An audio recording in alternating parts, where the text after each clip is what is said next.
Here's a real silly story about tops and bottoms, adapted and illustrated by Jeanette Stevens. Looks like some yummy vegetables. Once upon a time, there lived a very lazy bear who had lots of money and lots of land. His father had been a hard worker and a smart business bear, and he had given all his wealth to his son. But all his son wanted to do was. What's he doing in that picture? Looks like sleeping. Not far down the end of the road lived a hare. Although Hare was clever, he sometimes got into trouble. He had once owned land too, but now had nothing. He had lost a risky bet with the tortoise and had sold all of his land to Bear to pay off his debt. Hare and his family were in very bad shape. The children were so hungry. "Father Hare, we must think of something," Mrs. Hare cried one day. So Hare and Mrs. Hare put their heads together and cooked up a plan. That's their burrow, their hole. Look at all that trash and sneakers and fun stuff they get to live with. The next day, Hare hopped down the road to Bear's house. Bear, of course, was asleep. "Hello, Bear, wake up. It's your neighbor, Hare. I have an idea." Bear opened one eye and grunted. "We can be business partners," Hare said. "All we need is this field right here in front of your house. I'll do the hard work of planting and harvesting, and we can split the profit right down the middle." "Yes, sir, Bear. We're in this together. I'll work, and you sleep." "Huh?" said Bear. "So what will it be, Bear? The top half or the bottom half? It's up to you. Tops or bottoms?" Let's see," Bear said with a yawn.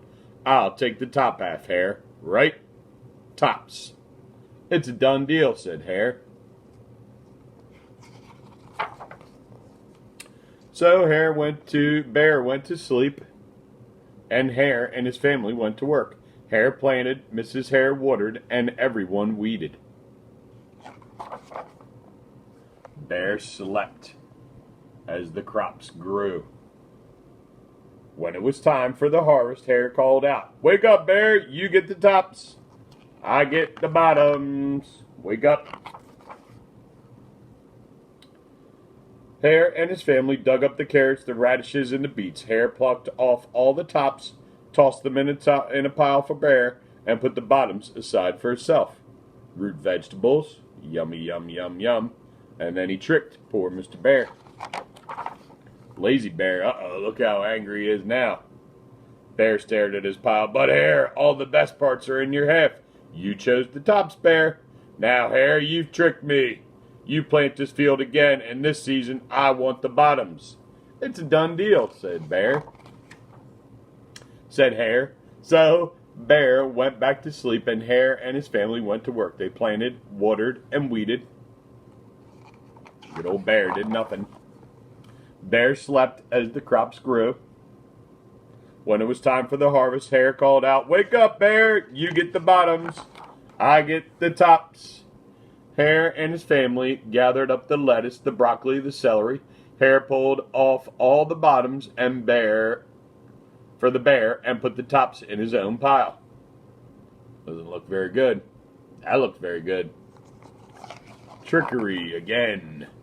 Bear looked at the pile and scowled. "Hare, you have cheated me again." "But Bear, you wanted the bottoms this time. You plant this field again, Hare. You've tricked me twice, and you owe me one season of both tops and bottoms."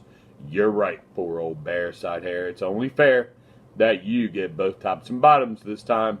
It's a done deal." So Bear went back to sleep, and Hare and his family went to work. They planted, watered, weeded, then watered and weeded some more. Bear slept again as the crops grew. When it was time for the harvest, Hare called out, "Wake up, Bear!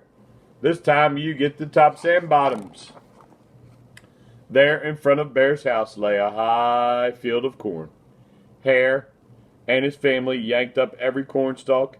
Hare tugged off the roots and the bottoms and the tassels at the top and put them in a pile for Bear. Then he carefully collected the ears of corn in the middle and placed them in his own pile. Bear rubbed his eyes and watched. "See, Bear? You get the tops and bottoms. I get the middles. Yes, sir, Bear. It's a done deal." By now, Bear was wide awake. That's it, Hare. From now on, I'll plant my own crops. You take tops, bottoms, and middle. I'll take my own tops, bottoms, and middles. Hare and his family scooped up the corn and hopped down the road toward home.